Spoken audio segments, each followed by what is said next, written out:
간토 대지진 한국인 참살이 이루어진 것에 대해서 기념행사에 참석하는데 조총련입니다. 예, 조총련이라고 하면 친북이라고 할 수준도 넘어선 그런 거고, 이목상 씨라고 하는 이제 민중미술가가 성추행 관련해서 이제 1심 판결을 받았고, 뭐 수백 점에 달하는 공공전용물 철거 문제가 상당한 쟁점이 되고 있는데, 정의기억연대를 비롯해서 여성계들은 안 된다, 철거하면 안 된다, 이와 같은 이율배반을 도대체 어떤 식으로 설명할 것인지. 문재인 전 대통령이 홍범도 흉상 논란에 대해서 직접적으로 윤석열 대통령을 저격한 거 아니냐. 퇴임하고 나서 본인 스스로 잊혀지고 싶다고 하면서 불쑥불쑥 끼어드는 건 별로 아름답지 않다.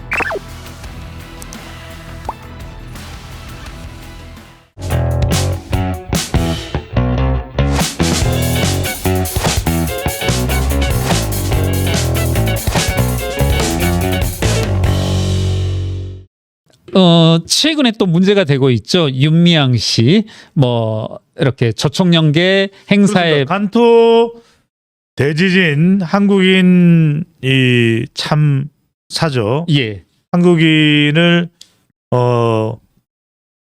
대해서 참살이 이루어진 것에 대해서 이 100주년에 대해 기념 행사에 참석하는데 친북단체죠. 그렇죠. 조선 조총련입니다. 예.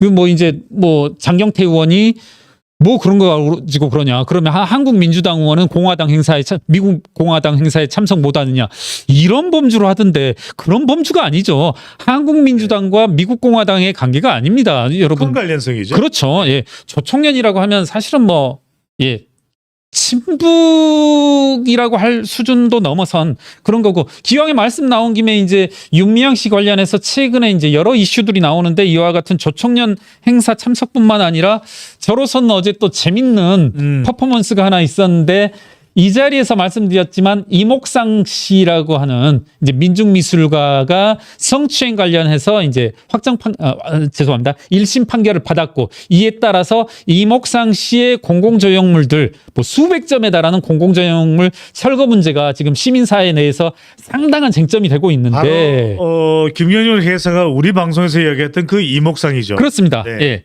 그래서 이제 대개는 거기는 철거해야 된다. 저는 이분들, 이 시민사회에 있었던 분들, 소위 말하면 친일 미술가라든가 친일 작곡가, 뭐 그 친일 여부에 대해서도 논란이 많습니다만, 그럴 때마다 뭐 심지어는 학교 교과마저 바꿔야 된다, 그리고 조각들은 다 철거해야 된다, 그리고 실제로 철거했던 것으로 알고 있는데, 이와 같은 이목상의 파렴치한 행각에 대해서 지금 정의기억연대를 비롯해서 여성계들은 안 된다, 철거하면 안 된다, 이와 같이 나선 것으로 보여지는데, 이와 같은 이율배반을 도대체 어떤 식으로 설명할 것인지. 그리고 제가 신앙림 씨의 1억 6,500의 행보와 관련해서 1억 6,500 수령과 관련해서 이 이야기를 한 것은, 지금 윤미향 의원에 대해서 2심에서 검찰에 이 구형이 있었던 것으로 알고 있습니다. 네. 5년 구형이 있었던 것으로 아는데,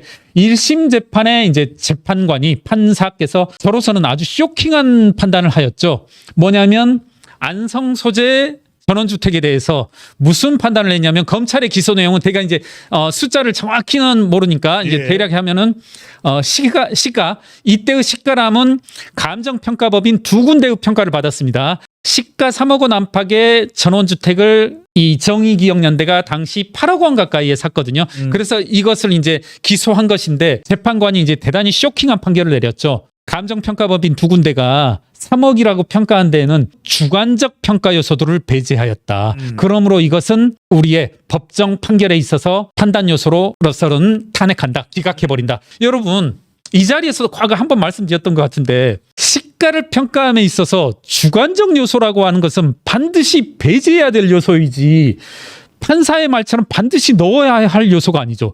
이 판사가 신앙림의 1억 6,500을 또 뭐라고 판단하겠습니까? 이 판사라면 신앙림이 만든 이 세 권의 책이라고 하는 것에는 신앙림의 주관적인 요소, 신앙림이 이 책을 어떻게 판단하는가, 네. 그리고 김만배가 어떻게 이 책을 평가하는가도 반영을 해야 된다. 그렇게 본다라면 이 책은 1억 5천이 맞을 수도 있다. 이런 판단을 내릴 수도 있다는 거죠. 저는 이런 말도 안 되는 황당무계한 판단이 윤미향 의원의 1심 판단엔 게재되었다는 것이고 그 판사의 시각대로라면 이와 같은 많은 말도 안 되는 국민을 조롱하는 그런 판단이 게재될 수 있다. 이런 말을 하면서 마무리 짓고 싶습니다. 예, 정말 중요한 것은 국민들이 공감할 수 있는, 국민들이 납득할 수 있는 그것이 무엇이었든 간에 단식이든 또는 삭발이든 또는 인터뷰든 그것이 가장 중요한 것 아닌가라는 생각이 듭니다. 그런 점에서 짧게 한 말씀 해주신다면 문재인 전 대통령이 홍범도 흉상 논란에 대해서 직접적으로 윤석열 대통령을 저격한 거 아니냐 이런 이야기가 나옵니다. 예. 대체로 지금 여야가 있고 또 야당이 국회 다수당이고 굳이 서로 맞붙더라도 윤석열 대통령과 이재명 대표 사이가 그런 구도인데 전직 대통령이 이러면 안 돼, 저래야 돼. 이건 어떻게 보십니까? 저는 뭐 사실 전직 대통령의 발언, 행보 뭐 있을 수 있다고 생각합니다. 뭐 좋다라고 생각하는데 다만 본인 스스로 잊혀지고 싶다라고 했었고 그간의 일련의 행보들이 어떤 정치적 쟁점에 대해서 심지어는 문재인 대통령은 현직으로 재직할 때에도 정말 어떤 정치적인 발언을 삼가했던 분으로 저는 기억을 하거든요. 정작 본인이 개입했어야 됐고 판단을 내려야 될 현직의 시점에서는 입 다물다가 네. 퇴임하고 나서 본인 스스로 잊혀지고 싶다고 하면서 별로 저는 이 시점상으로 그리고 사안마저도 별로 바람직하지 않은 것에 대해서 이렇게 불쑥불쑥 끼어드는 건 별로 아름답지 네. 않다. 저는 네. 일각에서는 문재인 전 대통령의 행보가 평산 책방의 홍보와 광고를 위해서는 필요한 것 아니냐. 문제 제기를 했던 당사자의 한 사람으로서 저는 항상 문재인 대통령의 이런 발언들을 볼 때마다 사실은 항상 머릿속에 먼저 떠오르는 게 뭡니까? 항상 이거 책방 홍보? 노이즈 마케팅? 뭐 그런 네. 네. 책방은 잘 된다고 하는 거죠. 그렇겠죠. 이분 책방에 대해서만큼은 좀 진심인 것 같더라고요. 일련의 행보들이. 네. 네. 그래서 하나하나들이 사실은 뭐 모든 사람들이 무엇에 관심 있는지 자신의 주된 관심사가 무엇이냐에 따라서 발언과 행동들이 해석될 수 있는데 이분 좀 책방을 중심으로 하면 좀 해석될 여지가 있지 않나 그런 생각도 좀 듭니다.